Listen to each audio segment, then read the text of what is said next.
Bonjour à tous. Bienvenue à cette conférence sur le budget du Québec 2025-2026. Alors, encore une fois, merci d'être si nombreux. Un merci particulier à l'ensemble de l'équipe de la chaire qui a travaillé sur le document qu'on vous présente aujourd'hui. Bien sûr, c'est Luc qui va être à l'avant-scène. Par contre, toute l'équipe a bien travaillé encore une fois et on les en remercie. C'est grâce à eux qu'on réussit à vous présenter ça aujourd'hui. Donc, il y a quand même beaucoup de contenu, fait encore une fois cette année. Donc, sans plus tarder, je vais passer la parole à Luc. Alors, Luc, Merci, à toi. merci beaucoup, merci beaucoup. Alors, si on y va, bien on Est-ce que ta débute. caméra est ouverte, Luc?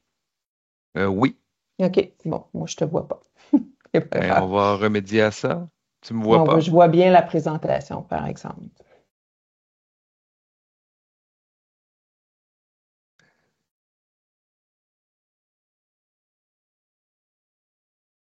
Avant de débuter, on va s'assurer que s'il y a un autre Ah, collègue qui peut confirmer. là, t'es beau, je te vois. C'est bon, il n'y a rien de changé ici. Ça marche. Merci. Donc, Suzy a déjà remercié l'équipe. Est-ce que tu me vois toujours, là, Suzy?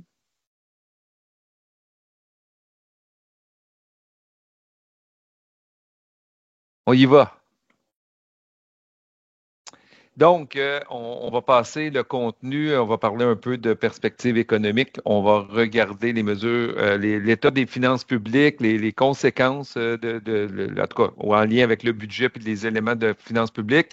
On va regarder les mesures fiscales qui touchent à la fois les particuliers, ce qui pourrait toucher les taxes à la consommation, les mesures aux sociétés, ainsi que toute autre mesure sont de près ou de loin à la fiscalité seront également couverts.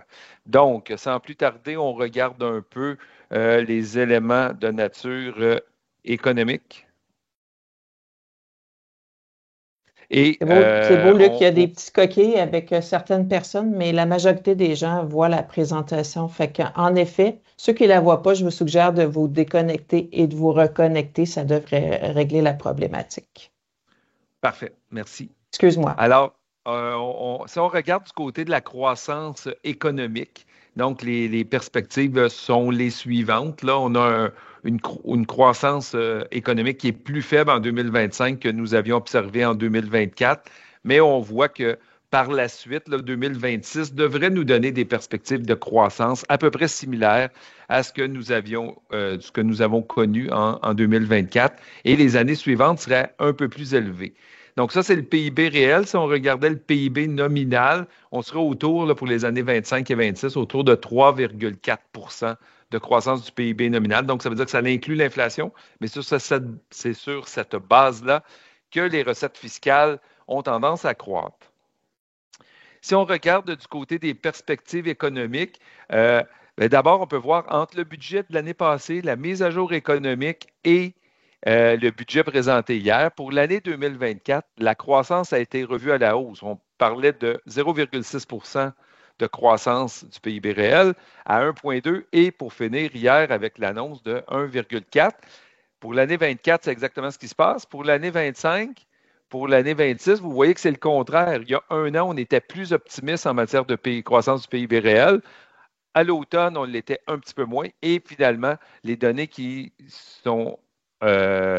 figurent dans le budget d'hier sont encore également moins élevées. Donc, un contraste, une accélération en 24 et une décélération de la croissance économique en 25 et en 26. Si on regarde comment ces perspectives-là se situent par rapport à la moyenne des prévisionnistes là, du secteur privé, mais on voit pour l'année 2025, le ministère des Finances parle d'une croissance d'1,1 alors que la moyenne des prévisionnistes du secteur privé arrive à 1,1. Donc, on est à la moyenne des prévisionnistes en matière de perspective pour l'année 2025. On voit qu'il y a évidemment des prévisionnistes qui ont des prévisions plus faibles, des prévisions plus fortes, mais en moyenne, on arrive à ce que le ministre des Finances a indiqué comme croissance économique. Si on va voir, évidemment, avec le degré d'incertitude que nous connaissons actuellement, euh, il est possible d'imaginer que le scénario que présente le ministre des Finances pour l'année 25 et suivante soit aussi obscurci par un scénario de tarif à 25. Donc, vous voyez, là, dans son scénario de référence, il tient déjà compte de la mise en place de tarifs de 10 mais il va plus loin dans le scénario avec tarif à 25 pour voir si on aurait si on pouvait observer une croissance économique beaucoup moindre. Et donc, pour l'année 25, la mise en place de tarifs à 25 pendant une période de 2 années là, nous amènerait à dans le fond, une année 25 de récession où on aurait une croissance économique, dans le fond, une perspective qui serait négative de moins 0,1 Ça l'affecterait également l'année 2026 avec une croissance plus faible, mais on verrait par la suite l'année 27 avec une croissance un peu plus forte avant de retrouver l'année 28 à quelque chose d'assez similaire. Ce qu'on voit aussi là-dedans, ça veut dire que un scénario qui perdurait, ce qu'on a pu voir dans la documentation budgétaire, c'est un scénario de tarif à 25 qui perdurerait. Ça aurait non seulement des effets négatifs sur la perspective économique à court terme, mais la production totale qui serait produite au Québec à terme serait également plus faible. Donc, il y aurait une destruction permanente là, de perspectives économiques. C'est ce qui était, en tout cas, c'est ce qui se ressort du scénario de tarif à 25 Si on va voir du côté de l'inflation, on en avait beaucoup parlé les années passées. Donc, vous voyez là, que depuis 2023, on était vraiment hors cible. Mais qu'en 24 et 25, on est dans la fourchette entre 1 et 3 et que les données les plus récentes nous ramènent encore plus proches de la cible de 2 Et vous voyez 25, 26, 27, nous sommes pile poil sur la cible de 2 et donc vraiment à l'intérieur de la fourchette. Donc, l'inflation, pour l'heure, n'est plus un enjeu comme il l'avait été en 2022 et 2023. Si on va voir du côté du marché du travail, ce qu'on peut voir aussi, c'est pour une année 24 qui a créé 43, l'économie québécoise a créé 43 200 emplois en 2024. Par rapport au budget de l'année passée, le budget nous dit que pour l'année 2025, il y aurait une croissance du nombre d'emplois au Québec, malgré l'incertitude, plus élevée que ce qu'on prévoyait il y a un an. Puis vous voyez par la suite, le 25, 26, 27, un petit peu plus faible, mais on revient là, dans une certaine stabilisation de la création d'emplois qui est plus modeste. Si on va voir, on compare nos deux scénarios, donc le scénario le plus probable de se réaliser que le ministre des Finances a fait le sien, le scénario de référence, et le scénario moins optimiste avec des tarifs de 25 mais là, vous voyez qu'au lieu de créer 39 000 emplois, il s'en détruirait 9 700 pour l'année 24, pour l'année oui, c'est ça, 25 sûrement. Et de ce changement-là aurait donc pour effet, donc si on additionne les 2 années, aurait donc pour effet, là, ça doit être 25 et 26, aurait donc pour effet de détruire grosso modo ou des emplois qui ne seraient non créés ou qui seraient perdus à la hauteur d'à peu près là, 72 000 emplois. Donc, vous voyez, entre la perspective de création dans le scénario de référence et la perspective de diminution dans le scénario de tarif. L'écart entre les deux est autour de 71-72 000 emplois pour les 2 années en cumul. Si nous allons voir les mises en chantier, on peut voir qu'en comparant le budget présenté hier versus le budget présenté il y a un an, que pour chacune des années 24 à 28, le nombre de mises en chantier va être plus élevé que ce qui était escompté il y a une année à peine.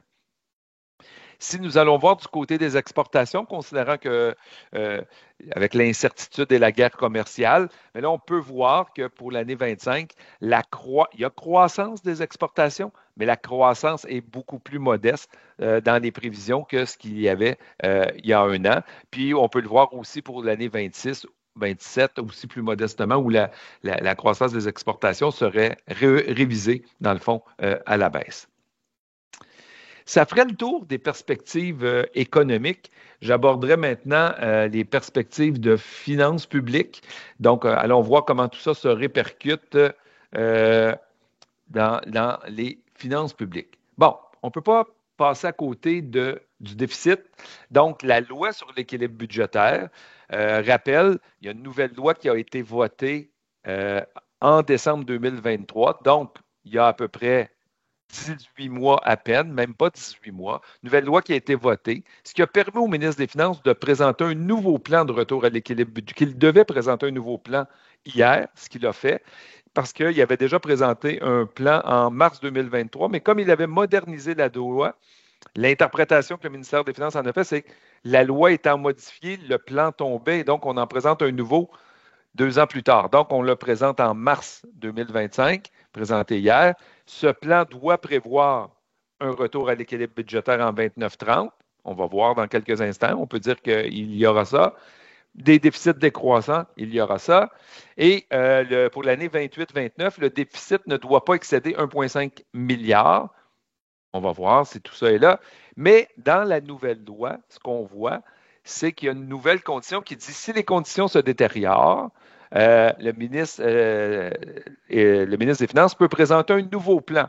Donc, il présente un plan hier. Si les conditions économiques se détériorent, il aurait le droit, pendant que le plan est en cours, d'en présenter un nouveau.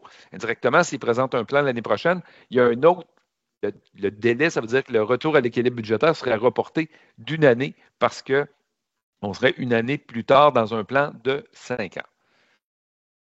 Évidemment, ce qu'on va voir aussi, c'est que s'il y a un scénario alternatif, si c'est le scénario alternatif qui se concrétise, bien là, rencontrer l'objectif de rééquilibrer le budget en 2029-30 risque d'être très difficile. Donc, je reviens avec l'idée que le ministre pourrait présenter un nouveau plan l'année prochaine ou carrément demander la suspension de l'application de la loi pendant une période. Donc, ça s'est déjà vu dans le passé.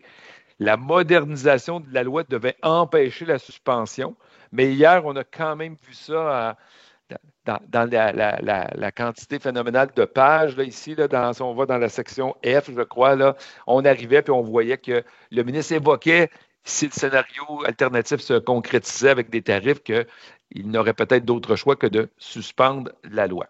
Bon, le plan de retour à l'équilibre budgétaire, on peut le voir comme ça, là.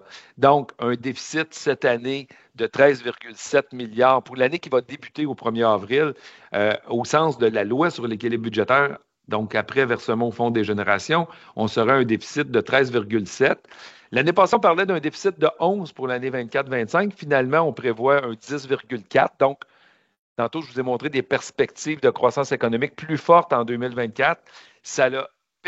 Tout ça a permis d'améliorer le solde déficitaire en 24-25. Mais là, avec l'incertitude, on se retrouve avec un 13,6 pour l'année 25-26. Là, vous voyez, le plan est décroissant. On se retrouve avec un solde budgétaire là, qui va arriver et on arrivera à l'année 2029-30 et on aurait un déficit à vrai dire, on aurait un équilibre budgétaire de 100 millions de dollars. Donc, on serait à l'équilibre. Ici, là, je rajoute là, dans le plan du gouvernement, il contient toujours la hausse du taux d'inclusion du gain en capital pour l'année 24 en partie, mais de retour au 1er janvier 2026, tel que le ministre des Finances du fédéral avait évoqué, monsieur le ministre Leblanc, avait évoqué au début de janvier. Sauf que là, on a quand même vu que dans la course, dans les élections fédérales en cours, les deux prétendants au poste de futur premier ministre se retrouvent à dire qu'ils n'appliqueront pas cette hausse de gain en capital-là. Donc, si jamais il n'y a pas de hausse du taux d'inclusion du gain en capital, les recettes diminueraient. Et là, vous voyez qu'au lieu d'atteindre un 100 millions d'équilibre budgétaire en 29-30, on serait soudainement un peu plus en déficit. Et puis, le ministre a aussi indiqué dans son cadre budgétaire qu'il avait des écarts à résorber. Alors, si ces écarts-là Donc, les écarts à résorber, ça veut dire que je ne sais pas encore ou je n'ai pas encore identifié publiquement comment je le ferais, mais il se peut qu'il doive y avoir des croissances de dépenses moindres ou des revenus plus élevés. On va voir quand même dans quelques diapos là, comment on peut résorber les écarts. Mais si ces écarts-là ne l'étaient pas, vous voyez que finalement, le plan de retour à l'équilibre budgétaire n'aurait pas fonctionné puisqu'on se retrouverait en 2029-30 avec un déficit à la hauteur de 3,2 milliards. Donc, la somme de on est à l'équilibre de 100 millions. On ne compte pas les écarts à résorber qui sont clairement identifiés dans le plan à 2,5 milliards. Et si le gain en capital, comme le souhaitent les deux prétendants aux élections fédérales qui peuvent aspirer au poste de premier ministre réellement, tombe, mais là, on aurait aussi l'harmonisation nous amènerait à moins de recettes fiscales. Donc, le plan, donc, est bien fragile. Et c'est sans compter le fait que si les tarifs s'appliquaient, vous voyez ici, je remets le compteur à zéro pratiquement. Là, je remets comme s'il n'y avait pas le truc du gain en capital et les écarts à résorber. Donc, je compare à, on atteint le 100 millions d'équilibre ou de surplus en 29-30. Mais si on appliquait le scénario de tarif, vous voyez qu'ici, on serait à 2,1. Puis si je rajoute ce 2,1-là au diapo, donc si c'est le scénario de tarif qui se réalise et en plus, on ajoute les écarts à résorber, non résorbés et le fait que le gain en capital risque de ne pas voir son taux d'inclusion changer, bien là, vous voyez qu'on sera encore plus loin dans le retour à l'équilibre budgétaire. Donc, en ce qui concerne les écarts à résorber, vous les voyez ici, donc il n'y en a pas pour l'année en cours, mais pour l'année 27-28, on parle d'1 milliard, 2,5 milliards pour les années 28, 29 et 29-30. Le ministre indique les écarts à résorber peuvent se résorber si la situation économique s'améliore. Dans le contexte actuel, ce n'est pas gagné. Les écarts à résorber peuvent disparaître si on arrive à créer plus de richesse ou à accroître notre potentiel économique plus que les prévisions actuelles. Donc, un autre élément non gagné. Si le gouvernement fédéral augmente les transferts pour la santé ou les infrastructures. Et si on n'utilisait pas une provision pour éventualité, mais dans le contexte incertain actuel, il se peut qu'elle soit utilisée, mais c'est tous des éléments qui pourraient contribuer à permettre de réduire ces écarts à résorber. Le dernier point, c'est plus d'efficience dans les services publics. Ça revient à dire donc qu'on serait capable d'avoir moins de pression sur la croissance des dépenses pour offrir de manière plus efficace la même quantité de services à la population québécoise. Ici, je vous montre, parce que quand on parle de déficit, puis on montre les déficits en milliards, on arrive souvent à dire que c'est un déficit qui est record en absolu, mais dans les faits, l'économie croît. Donc, si on veut le comparer avec un indicateur qui permet de comparer des chiffres en proportion de quelque chose, donc en proportion de l'économie, on s'aperçoit que le déficit au sens de la loi sur l'équilibre budgétaire pour l'année 25-26 est autour de 2,2 %. Et donc, c'est moins que le déficit que nous avons observé en 2020-21, donc l'année pandémique. Là.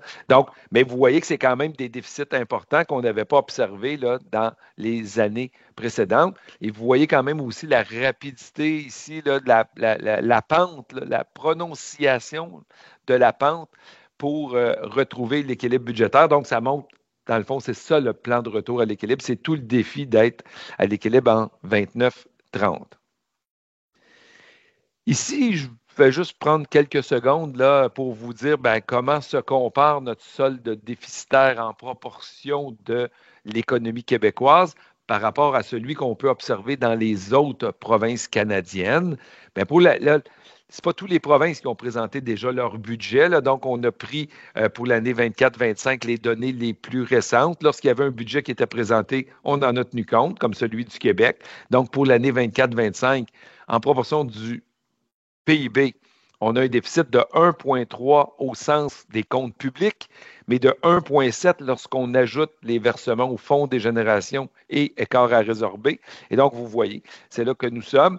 Et la Colombie-Britannique a un déficit supérieur au nôtre en proportion de la taille de son économie. Et il y a seulement l'Alberta qui est en surplus pour l'année 24-25. Donc, ça fait un peu le tour du côté du sol budgétaire. Maintenant, qu'est-ce qui s'est passé en matière de nouvelles initiatives? On a pour 12,3 milliards de nouvelles initiatives depuis la mise à jour du mois de novembre dernier, duquel on soustrait, dans le fond, 3 milliards là, d'économies liées aux efforts pour améliorer le régime fiscal. Donc, on parle d'une hausse nette de nouvelles initiatives de 9,3 milliards. Puis quand on regarde ça, bien, on voit que le gros, la part du lion là, sur le 9,3, il y en a 4,7 milliards qui s'en va à l'économie québécoise pour améliorer la capacité à innover. Donc, une série de mesures, on pourrait y revenir indirectement tout à l'heure. Puis, l'autre élément qui est quand même assez gros, donc, c'est tout ce qui va à la croissance des soins de santé et des services sociaux qui accapare un 3,9 milliards en nouvelles initiatives du budget actuel par rapport à la mise à jour économique. C'est quand même des changements qui sont conséquents. Puis là, vous voyez par la suite éducation et des montants qui sont développement des jeunes. Donc, on a un montant qui est quand même 1 milliard, un petit 1 milliard 1. Puis là, vous voyez, plus ça va, plus les montants sont modestes. Là, à part aux régions, à la richesse, 759 millions. Par la suite, on découle à culture et identité, on est à 716 et ainsi de suite. Là. Donc, c'est des nouvelles initiatives qu'on a pu observer hier dans le budget du Québec. Bon, un budget, c'est donc des revenus, des dépenses. On va commencer par les revenus. C'est possible de voir ici, pardon.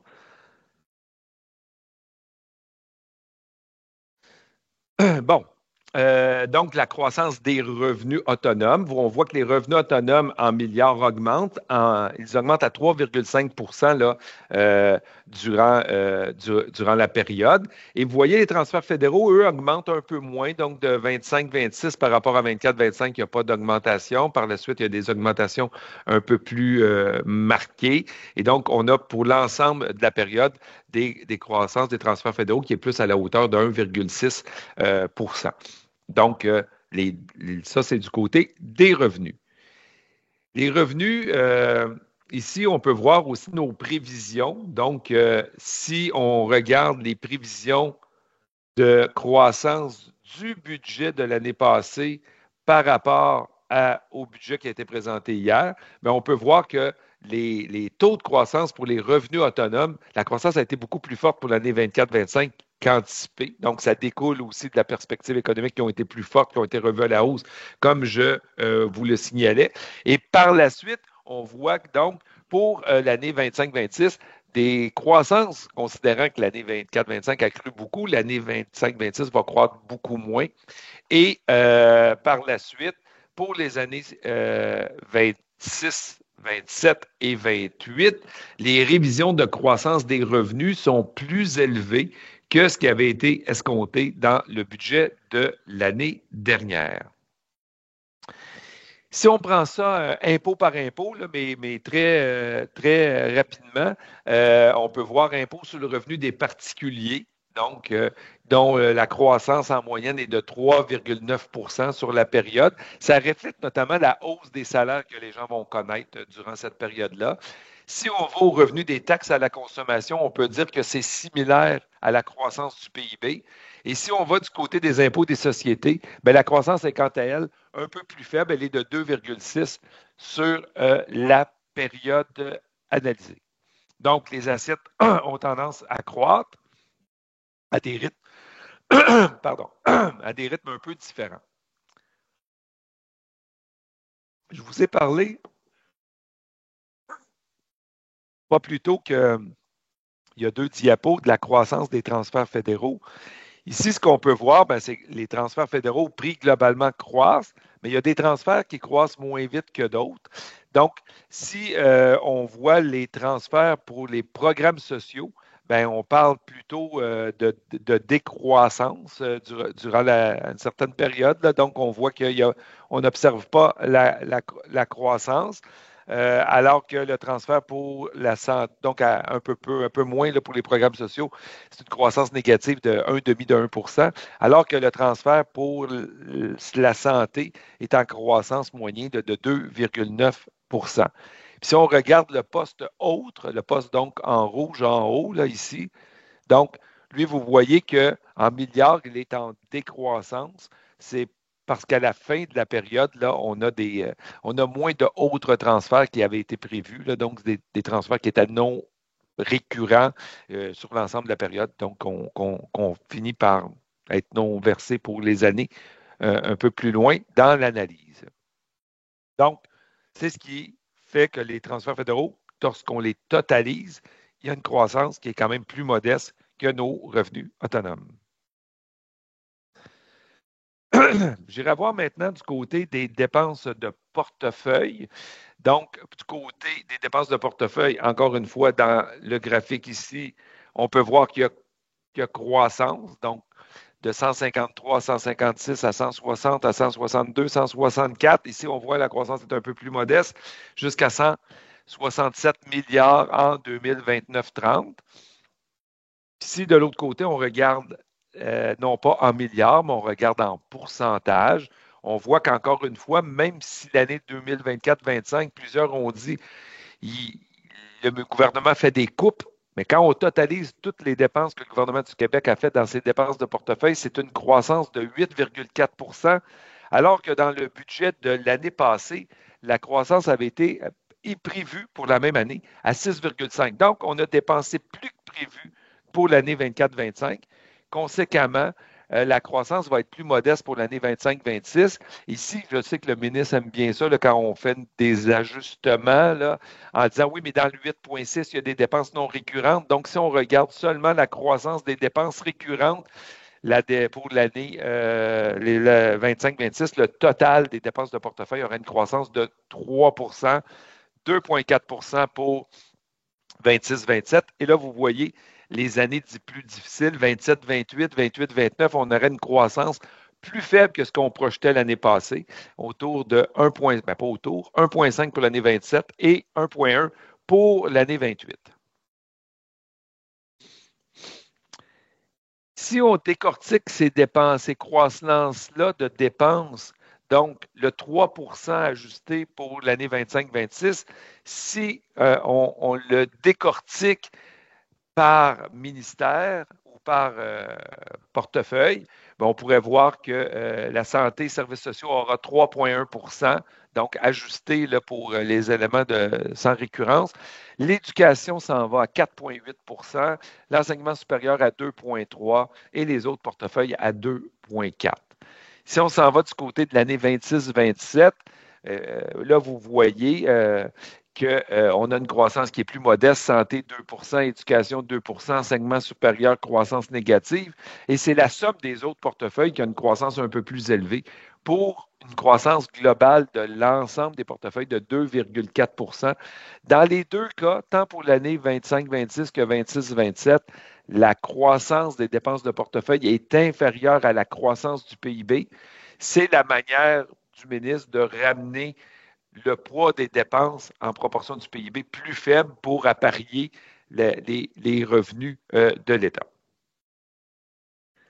C'est ce qu'on voit ici illustré d'une autre manière pour que les dépenses en proportion du PIB diminuent et viennent à rejoindre les revenus de l'État sans les revenus du Fonds des générations pour qu'on retrouve l'équilibre budgétaire en 29-30 sans alourdir le poids de la fiscalité. C'est de la façon qu'il faut que la croissance donc des dépenses soit plus faible et donc leur poids dans le PIB va être appelé à décroître. Une fois que j'ai dit ça, cependant, ce qu'on peut observer, c'est que le niveau que nous aurons ici est quand même semblable au niveau que nous avions là, avant la pandémie, là, où nous étions autour d'ici. Là. Donc, on se trouve à retrouver le niveau de dépenses d'avant pandémie en proportion de la taille de notre économie. Le budget du gouvernement, revenus, dépenses, sol budgétaire, on a traité. Il y a aussi toute la question des dépenses d'infrastructure. Donc, dans nos infrastructures, qu'est-ce qu'on fait? Donc, vous voyez ici le plan québécois des infrastructures sur une période de 10 ans, de 2025 à 2035. Donc, on prévoit ça sur un horizon de 10 ans. Il y a 59 de ce plan-là qui va au maintien du parc d'infrastructures et la part la plus grande va au réseau routier qui obtient 21,9 de tout le plan québécois des infrastructures pendant la période. Donc, plus que ce qui va à la santé et services sociaux en termes d'infrastructures ou même de l'éducation et de l'enseignement supérieur. Si on le regarde, ce qu'on peut voir aussi, c'est que le plan québécois est en hausse parce qu'à chaque année, on présente un plan de 10 ans. Et donc, le plan de 10 ans est en hausse de 11 milliards de dollars par rapport à l'année précédente. Et on peut observer donc qu'il y aura donc plus d'argent qui ira aux infrastructures. Et là-dedans, il y a quand même il y a un déficit de maintien des infrastructures, mais qui est réel et qui existe, même s'il a cru en 2025 de 3 milliards par rapport à l'estimation qu'on avait précédemment. Ce qu'on peut observer, c'est que la proportion des infrastructures en bon état à la fin de l'analyse va être en proportion, la proportion des infrastructures en bon état va être plus élevée à la fin de l'analyse qu'il ne l'est en début d'analyse. Donc, je reprends les chiffres là. Donc, si en 2025, on avait des infrastructures en bon état à la hauteur de 58 à la fin, on aura des infrastructures en bon état à la hauteur de 69 une fois qu'on aura mis notre 164 milliards en dépenses d'infrastructures sur la période de 10 ans. Revenus, dépenses d'infrastructure, sol budgétaire. Maintenant, on arrive à la dette. La dette, un élément important, c'est qu'elle a été changée. Nos cibles de dette ont été révisées pas plus tard qu'en décembre 2023. Et là, on disait qu'on passait à la dette nette et qu'on voulait que la dette nette ait deux cibles. La cible finale était 30 en 2037-38 et le ministre des Finances, ancien trésorier d'une institution financière et prudent, il se donnait une marge de manœuvre en disant j'ai une cible de 30, mais ça peut être 2,5 points plus haut de PIB ou plus bas. Donc, tant que je suis dans une fourchette cible entre 27,5 et 32,5, je vais considérer que la cible est atteinte. En l'espace de 18 mois, il a été obligé de constater que cette cible-là ne serait pas atteinte. Et donc, les nouvelles cibles qui vont nécessiter une modification de la loi sur la réduction de la dette et instituant le Fonds des générations vont pousser, malgré la marge de manœuvre avec la fourchette, vont pousser la nouvelle dette à 2,5 points, la nouvelle cible. On va passer à la fin de l'exercice à 37-38 à 32,5 avec toujours une marge de manœuvre de 2,5. Donc, si la dette en 2037-38 est entre 30 et 35, ça sera la nouvelle cible pour 2037-38. Et là, vous voyez ici l'évolution de la dette nette en pourcentage du PIB. Et donc, on voit que ici, il y a une croissance. Donc, autour de 2027-28, on augmente le poids de la dette et que par la suite, la prévision va être à la baisse et qu'on va être en mesure d'atteindre les nouvelles cibles que le ministre va fixer. Et donc, on va être en mesure d'atteindre les nouvelles cibles que le ministre va fixer. Mais ils ont été rehaussés pour y arriver à la hausse en termes de poids d'endettement de la dette nette. Ce qui confirme que quand les déficits prennent de l'ampleur, quand on fait plus de dépenses d'infrastructure, bien, le poids de la dette nette en proportion de l'économie est appelé évidemment à s'accroître. Ici, on parle depuis longtemps que gouvernement du Québec s'est doté d'une politique de remboursement de sa dette. C'est un peu paradoxal puisque je vous dis que la dette nette augmente en pourcentage de notre économie. Mais vous voyez ici les sommes que nous consacrons au Fonds des générations ou en remboursement de la dette. Donc, en 24-25, il y a eu remboursement de la dette à partir du Fonds des générations à la hauteur de 4,4 milliards de dollars. Remboursement en 25-26 aussi de 2,5. Donc, vous voyez pourquoi les années, le Fonds des générations n'augmente pas. Mais il n'y a pas d'autre remboursement de la dette de prévu avec les sommes au Fonds des générations. Donc, avec les nouveaux versements, les rendements, vous voyez que entre 25-26, la valeur comptable du fonds va passer de 16 à 26-27 milliards de dollars. Et donc, c'est des sommes qui apparaissent en moins dans la dette nette parce que ces sommes-là fructifient et, à terme, vont servir au remboursement de la dette. Si on essaie de comparer la dette québécoise, la dette nette québécoise avec celle des autres provinces, encore une fois, ce n'est pas tous les provinces qui ont présenté leur budget. Donc, si on y va sur la dette au 31 mars 2024, on observe que le Québec a la dette nette la deuxième plus élevée après Terre-Neuve-Labrador. Par la suite, là, on observe aussi qu'on a un niveau d'endettement qui est supérieur à la moyenne des provinces canadiennes. Donc, ça balise un peu le niveau de l'endettement. On peut aussi regarder la dette nette en milliards, mais c'est sûr qu'en milliards, les chiffres sont appelés à croître. Encore une fois, après, on peut les ramener en pourcentage du PIB pour tracer leur évolution. Même chose avec le service de la dette. Vous voyez que si l'année passée, on consacrait un peu moins de 10 milliards à la dette, bien, on va en consacrer 12 milliards à la dette en 2028-29. Mais si je ramenais ça en pourcentage des recettes qu'on collecte, tantôt je vous ai montré les revenus autonomes, si on le montrait en pourcentage des revenus, ça serait peut-être un peu moins grand comme augmentation, mais néanmoins, on pourrait voir que le ratio service de la dette, donc les intérêts qu'on paye annuellement sur la dette en proportion des revenus qu'on collecte, passe de 6,2 à 6,9 Donc, on voit quand même aussi ici une augmentation du poids du service de la dette dans les revenus qu'on collecte. Donc, on en consacre une plus grande part. Ça terminait un peu les concepts un peu plus de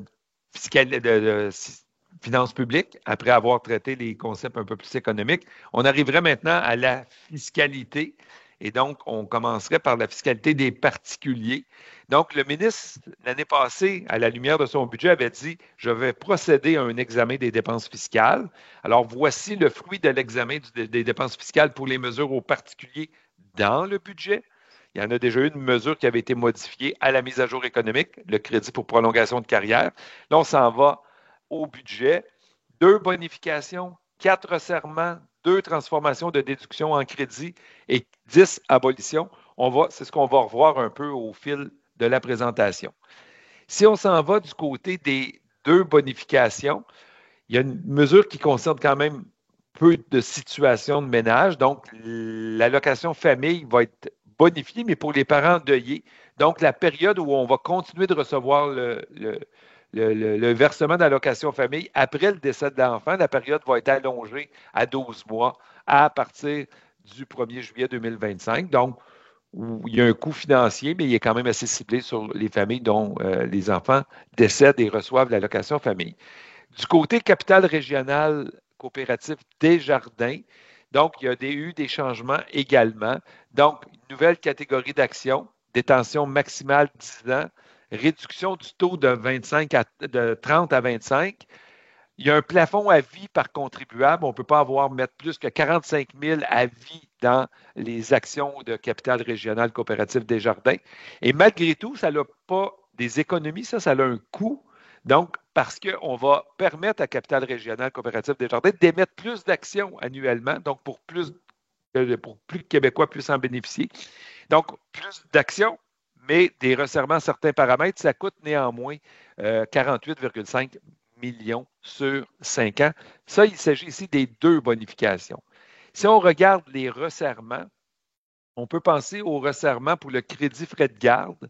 On a revu, dans le fond, l'âge. Donc, l'âge d'admissibilité était de 16 ans, était revu à 14 ans pour les enfants n'ayant aucun handicap. Évidemment, pour les enfants handicapés, l'âge n'est pas revu, n'a pas été rabaissé de 16 à 14 ans. Le simple fait de faire ça, ça procure 42 millions sur 4 ans.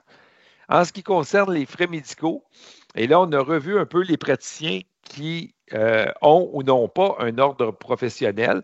Et donc, les praticiens qui n'ont pas d'ordre professionnel, il y a eu un peu une harmonisation avec les frais médicaux du gouvernement fédéral. Et donc, les dépenses d'homéopathie, de naturopathie, d'ostéopathie, de phytothérapie, donc, deviennent non admissibles. Et donc, ça ne procure pas des grandes économies, mais c'est quand même un resserrement au crédit d'impôt pour frais médicaux. Autre resserrement toujours concernant les critères pour désigner un établissement d'enseignement, donc pour pouvoir émettre des reçus pour frais de scolarité. Il y a un resserrement qui est fait, puis on exclut dans le fond toutes les formations qui ne visent pas à occuper un emploi. Mais encore une fois, l'économie est minime de ce côté. Régime d'investissement coopératif, un resserrement, dans le fond, le régime existe toujours, mais au lieu de pouvoir déduire 125 de son investissement, on va déduire 100 de son investissement. Ça l'entraîne un resserrement, donc, qui procure des économies de 13 millions sur 5 ans.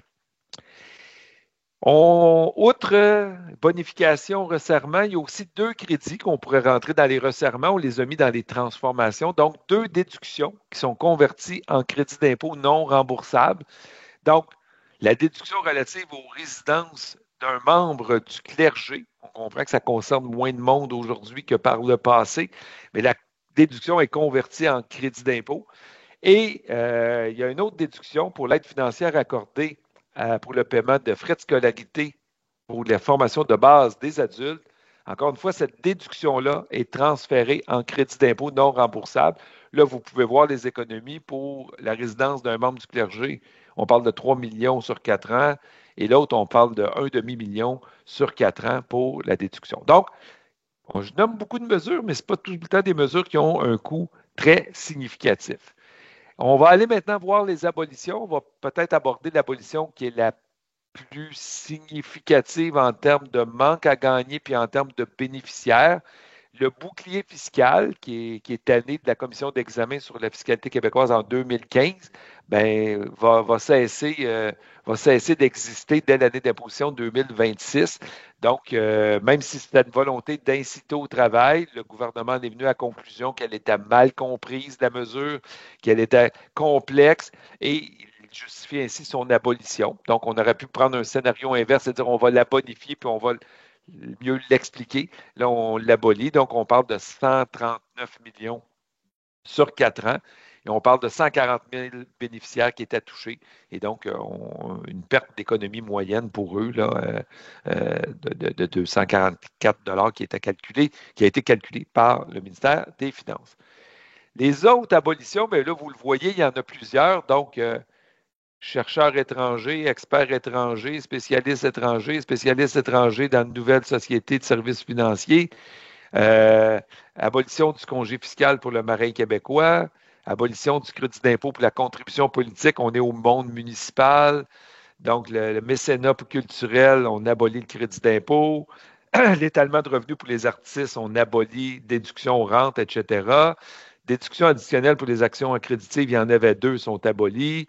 Donc, puis il existait des mesures pour le transport collectif, mais le fait que l'employé qui se faisait payer une passe d'autobus, un titre de transport collectif par son employeur, que ça ne soit pas un avantage opposable, bien donc cette composante-là est abolie. Là, vous voyez les montants. Donc, certains, ça représente quand même 30 millions sur 5 ans, 145 millions sur 5 ans, mais il y a beaucoup de mesures où on est à moins d'1 million ou 1 million sur un certain nombre d'années. Donc, encore une fois, souvent des mesures un peu plus modestes du côté des abolitions pour les particuliers.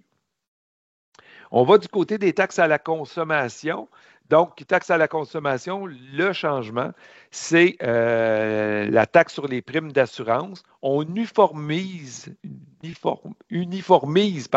le taux avec celui de la TVQ. Donc, le taux de la taxe sur les primes d'assurance est à 9 %. TVQ 9,97,5. On uniformise cela pour 9,97,5 à partir du 1er janvier 2027, donc un taux unique. Le gouvernement a justifié aussi le fait que lorsqu'on regarde dans les provinces qui ont des taux de taxes sur les primes d'assurance, souvent c'est le même que celui de leur taxe de vente, donc c'est ce qui justifie.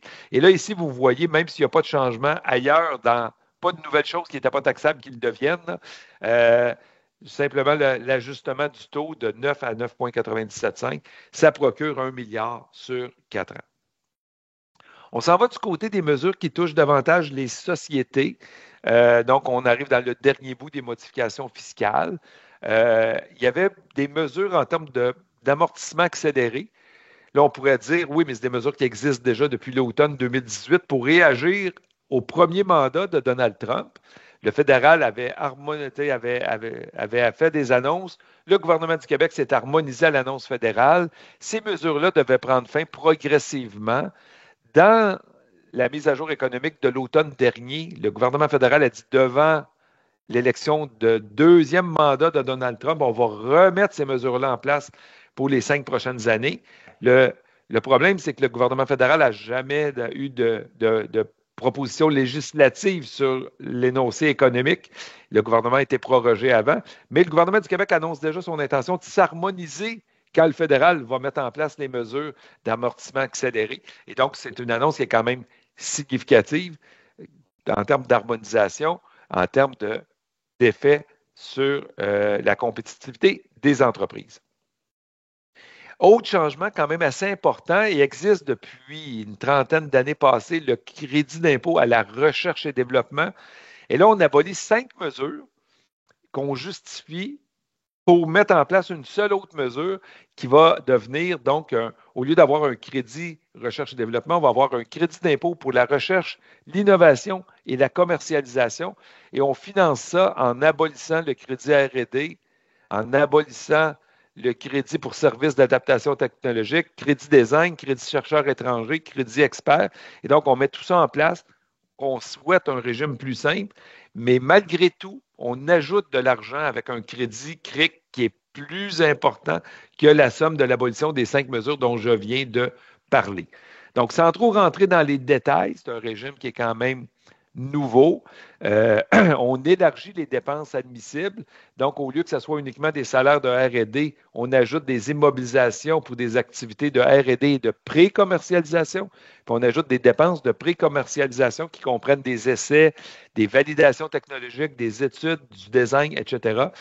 On change la méthode pour dire qu'est-ce qui va être exclu. Donc, il y a un minimum de dollars exclus. C'est soit 50 000 ou soit la somme du nombre d'employés fois la totalité de leur salaire en proportion du salaire total et du montant personnel de base. Donc, il y a un seuil qui va être exclu, mais une fois qu'on a franchi ce seuil-là, le premier million va donner 30 % de crédit d'impôt remboursable.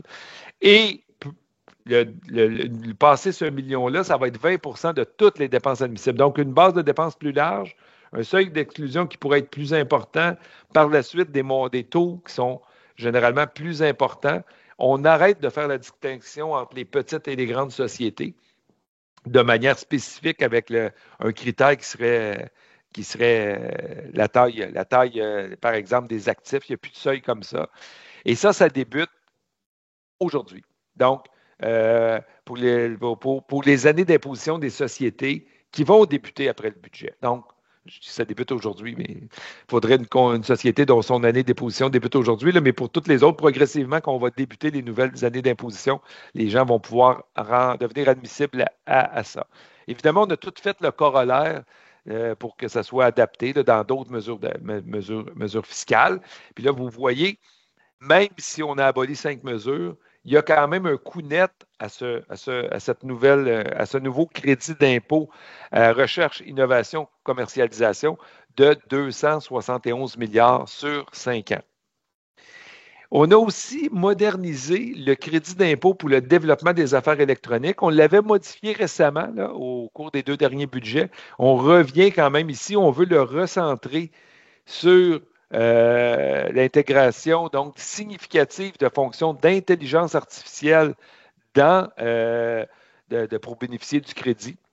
Et donc, on ajoute des activités d'hébergement de données également dans les activités admissibles, mais on retire dans les activités admissibles tous les éléments là, qui étaient liés à l'entretien ou à l'évolution du système d'affaires électroniques.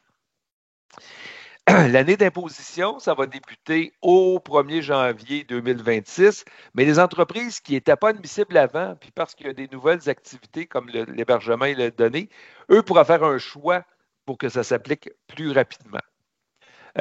Donc là-dessus, il y a un élément quand même qui est intéressant. Donc, le reste des taux n'ont pas bougé de ce crédit-là, en autant qu'on a une intégration plus significative de l'intelligence artificielle. Mais là où les taux pourraient diminuer, c'est dans le cas précis où ce qu'on fait en activité admissible au développement des affaires électroniques, c'est de la fourniture, dans le fond, à une société qui est liée. Mais si plus de 50% de ce qu'on offre en développement des affaires électroniques, c'est lié à la fourniture à une société liée, le taux va diminuer de moitié. Donc, il y a 2,50 là. C'est plus de la moitié de ce que je fais, c'est avec une société liée.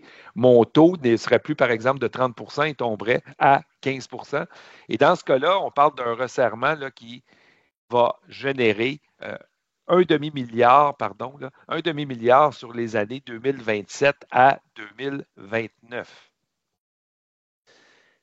Il y a aussi des changements, je vais passer un peu plus rapidement, là, mais sur les crédits concernant les ressources. Ce qu'on fait, là, c'est on axe davantage le crédit vers des minéraux critiques. Là. Dans le fond, on abolit certains taux qui étaient liés au Grand Nord, on réduit les taux pour les ressources minières de manière standard, mais on bonifie pour les minéraux critiques les taux actuellement en vigueur. Et donc, malgré cette bonification, les resserrements dominent sur les bonifications et on va économiser 63 millions sur 5 ans. Il y a aussi le resserrement d'une mesure fiscale, donc la taxe sur la masse salariale qu'on appelle le fonds de services de santé. Donc, il y a un taux plus bas qui s'applique aux PME, puis il y a la taille de votre masse salariale augmente, bien plus vous devenez à payer un taux qui est progressivement plus élevé. Il y avait une indexation annuelle des seuils, mais là, les seuils ne seront plus indexés pour bénéficier du taux de cotisation réduite. Vous voyez, la simple non-indexation des seuils va faire en sorte que le gouvernement va économiser 259 millions sur 5 ans avec ce resserrement-là aux cotisations réduites au Fonds de services de la santé. Il y a aussi des mesures qui étaient en voie d'élimination, où l'élimination est déjà prévue, et celles qui ont été éliminées hier. Donc, pour les sociétés, on parle crédit d'impôt favorisant la synergie. Ça, j'aime ça parce que ça montre le caractère humble du ministre des Finances. C'est un crédit qu'il avait lui-même mis en place et quelques années plus tard, il constate que ça n'a pas les effets escomptés, donc je l'élimine. Il y a également d'autres mesures, là, les déductions. Tantôt, je vous ai parlé des titres de transport collectif. Un employeur pouvait payer ça à un employé. L'employé, ça n'existera plus à terme. Je crois que c'est à partir du 1er janvier 28 là, ou 31 décembre 27 qu'on ne pourra plus avoir droit à cet avantage-là. Donc, c'est la fin de la non-imposition de l'avantage imposable pour les employés, mais la fin de la double déduction pour les employeurs. Donc, c'est un autre élément qui est aboli. Le remboursement de la taxe sur les carburants à l'égard du biodiesel est également aboli.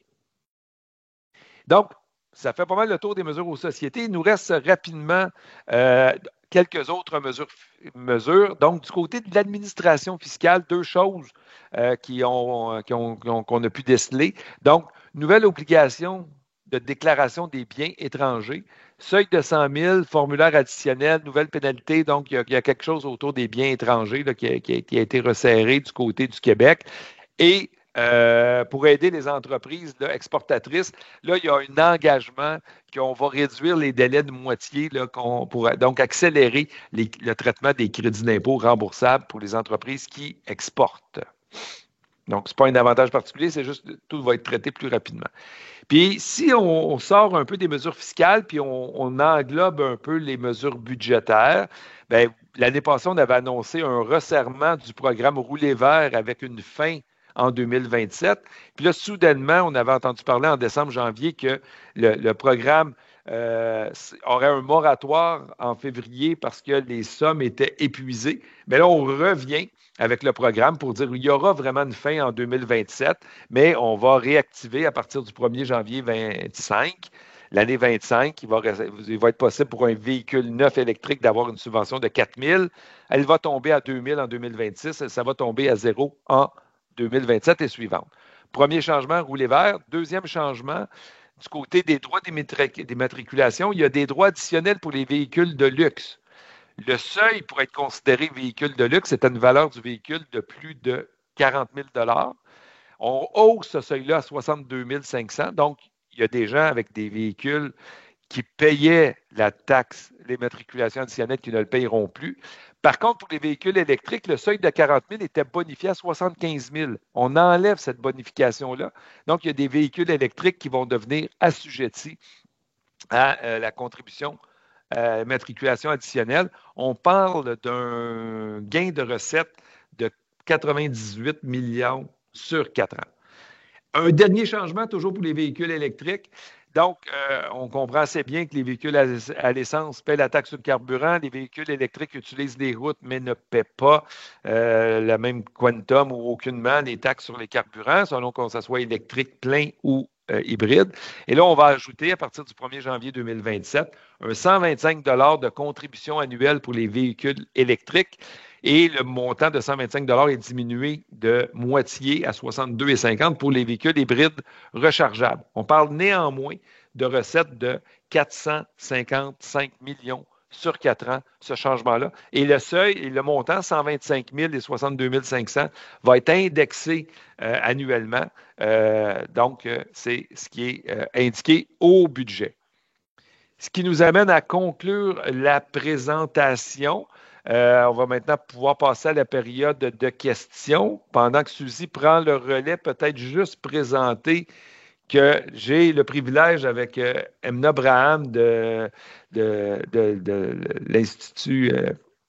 L'Institut du Québec. Voyons, j'ai un blanc sur son, puis je ne vois pas son. L'Institut du Québec, donc. L'Institut du Québec, il me manquait un mot dans le milieu, mais il n'y en avait pas. C'est l'Institut du Québec. Donc, on va animer une conférence du ministre des Finances organisée par Québec et l'Association des économistes québécois. Donc, lundi prochain, c'est un peu la même activité qu'on fait ici, qu'on vient de faire, mais avec le ministre, et là, on peut échanger avec lui sur certains éléments du budget. Donc, pour ceux que ça vous tente, je vous donne rendez-vous lundi prochain. Alors, on passe rapidement parce qu'il nous reste comme 3-4 minutes maximum, Luc, si je ne m'abuse. Donc, yes. On a quelques questions. On va en prendre quelques-unes. On n'aura malheureusement pas le temps de toutes les prendre. Donc, assez rapidement, si c'est possible, quelques questions un peu plus techniques. Donc, on dit le budget abolit plusieurs congés fiscaux pour travailleurs étrangers. Par contre, le congé fiscal pour professeurs étrangers, est-ce qu'il est maintenu? Il n'a pas été mentionné dans la liste et donc il a été maintenu. Tout à fait. Parfait. Autre question. Le budget abolit le bouclier fiscal. Donc, dans le processus du plan de retour à l'équilibre, il y a quelqu'un qui se demande si l'abolition du bouclier fiscal va contribuer ou nuire au retour à l'équilibre, au net et à long terme. Bien, sans effet comportemental, il va contribuer au retour à l'équilibre budgétaire. Si on pense que les effets comportementaux, mais comme le ministre reconnaît que la mesure était mal connue, donc peut-être que ça n'a pas autant d'effets comportementaux qu'on le souhaite. Une chose est certaine, je pense, sur le plan des recettes, ça va contribuer positivement aux recettes, mais sur le plan médiatique, on va revoir, comme on voit encore trop souvent, des graphiques, des tableaux qui vont nous montrer, soit dans les médias, soit écrit ou même à la télévision, qui dit, ben dans certaines zones, le gain financier n'est pas grand pour aller travailler. Là. Et ça, on va continuer de le voir. Et ça, qu'est-ce que ça a comme effet dans le psyché des travailleurs? Là, moi, je peux pas vous le dire. Tu peux pas te rendre là, hein? Une question relativement au changement de cible. Donc, est-ce que c'est quelqu'un qui dit, est-ce que c'est pas un peu facile de changer la cible de dette quand on constate qu'on ne pourra pas l'atteindre? Donc, la loi, c'est quoi? Est-ce qu'elle devient caduque? Est-ce qu'elle est encore utile? C'est quoi as-tu un point de vue à cet égard-là? On peut Ben, tous avoir nos points de vue. c'est toutes les interrelations. À un moment donné, si on fait des déficits plus importants, il faut comprendre que ça se répercute sur la dette, là. Puis avec les dépenses d'infrastructure, donc on ne dit pas que c'est non souhaitable, mais il faut constater que tout ça mis ensemble, ça veut dire que notre ratio dette-PIB, actuellement, il va continuer d'augmenter pendant les 2, 3 prochaines années avant de reprendre une tendance à la baisse, si bien que la cible, même si elle a été votée à l'Assemblée nationale il y a moins de 18 mois, ben, elle devenait inatteignable. Et donc, dans ce cas-là, la chose la plus logique, c'est de changer la loi pour respecter la cible, mais c'est clair que la cible est haussée. Et là, ça veut dire que l'objectif, parce que s'il y avait une cible, c'était d'atteindre un certain objectif, soit la moyenne canadienne, mais ça veut dire qu'on est en train de renoncer à atteindre cette cible-là, là. Par rapport à l'Ontario, il y a quelques années, on était à égalité. Là, l'Ontario, eux, ils ont réussi à baisser leur poids de dette PIB ces dernières années, pas nous. Ben, même si on a un fonds des générations, ça veut dire qu'il y a quelque chose qu'on fait différemment. Et donc, ça veut dire que ça rend peut-être plus limpide le fait qu'on est en situation de déficit structurel. Merci, Luc. 13 heures, je pense qu'on va devoir arrêter ici, malgré qu'il y a quelques questions encore. Désolé, on ne peut pas aller plus loin. Merci encore une fois de votre grande participation. Très, très content que vous ayez tous été là. Luc, je te laisse le dernier mot. Ben, simplement vous dire merci. On est tout le temps bien, bien content de voir le nombre de personnes qui s'inscrivent et de voir le nombre de personnes qui, une fois inscrits, cliquent sur le lien la jour même, le midi, pour venir avec nous. Donc, quand on dépasse les 300 personnes, 350 personnes, on dit, ben, c'est quand même merveilleux parce qu'il y a quelques années à peine avant la pandémie, on faisait ça on faisait ça en présentiel au campus de Longueuil et le nombre de personnes était évidemment beaucoup moindre. Donc, ça nous permet, le faire en virtuel nous permet de ratisser beaucoup plus large au Québec. On est bien content que vous nous accompagniez là-dedans. Puis encore une fois, Suzy l'a dit au début, mais c'est sûr que c'est un travail d'équipe là, pour être capable d'arriver à midi comme ça. Il y en a qui se sont couchés très, très tard, puis il y en a d'autres qui se sont levés très, très tôt. Mais tout le monde est là maintenant et on est bien content du résultat. Merci à toi, Luc. Merci.